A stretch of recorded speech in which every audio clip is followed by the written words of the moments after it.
ಬೆಳ್ಳಿ ಮತ್ತೆ ಐಫೋನ್ ಇವೆರಡರ ಮೌಲ್ಯದ ಬಗ್ಗೆ ಒಂದು ಸಂಕ್ಷಿಪ್ತ ವಿಶ್ಲೇಷಣೆಯಲ್ಲಿದೆ. ಇದು ಆಸ್ತಿ ಅಂದ್ರೆ ಅಸೆಟ್ ಮತ್ತೆ ಗ್ಯಾಜೆಟ್ ನಡುವಿನ ಒಂದು ಹೋಲಿಕೆ. ಒಂದೇ ಬೆಲೆಗೆ ಖರೀದಿಸಿದ ಎರಡು ವಸ್ತುಗಳು ಕೆಲವೇ ತಿಂಗಳಲ್ಲಿ ಹೇಗೆ ತದ್ವಿರುದ್ಧ ಹಾದಿ ಹಿಡಿಯುತ್ತೆ ಅಂತ ನೋಡೋಣ. ಮೊದಲನೇದಾಗಿ ಸೆಪ್ಟೆಂಬರ್ 2025ಕ್ಕೆ ಹೋಗೋಣ. ಆಗ ಒಂದು ಹೊಸ ಐಫೋನ್ 17 ಪ್ರೋ ಮ್ಯಾಕ್ಸ್ನ ಬೆಲೆ ಸುಮಾರು $1,30,000 ಇತ್ತು ಅಂತ ಇಟ್ಕೊಳ್ಳಿ. ಅದೇ ದುಡ್ಡಿಗೆ ನೀವು ಅಷ್ಟೇ ಮೌಲ್ಯದ ಬೆಳ್ಳಿಯನ್ನು ಖರೀದಿಸಿದ್ರಿ. ಎರಡನೇದಾಗಿ ಕೆಲವೇ ತಿಂಗಳ ನಂತರ ಏನಾಯ್ತು ನೋಡಿ. ಜಾನ್ವರಿ 2026 ಬರುವಷ್ಟರಲ್ಲಿ ನೀವು ತಗೊಂಡಿದ್ದ ಬೆಳ್ಳಿಯ ಬೆಲೆ ಎಲ್ಲಿಗೆ ಹೋಯ್ತು ಗೊತ್ತಾ?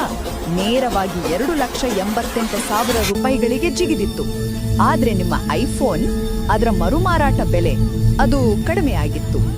ಕೊನೆಯದಾಗಿ ಇದ್ರಿಂದ ಕಲಿಯೋ ಪಾಠ ತುಂಬಾ ಸರಳ.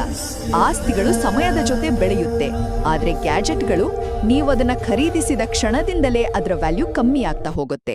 ಅದಕ್ಕೆ ಹೇಳೋದು ಹಣ ತಾಳ್ಮೆಯನ್ನ ಗೌರವಿಸುತ್ತೆ ಅಂತ. ಸೊ ನಿಜವಾದ ಸಂಪತ್ತಿರೋದು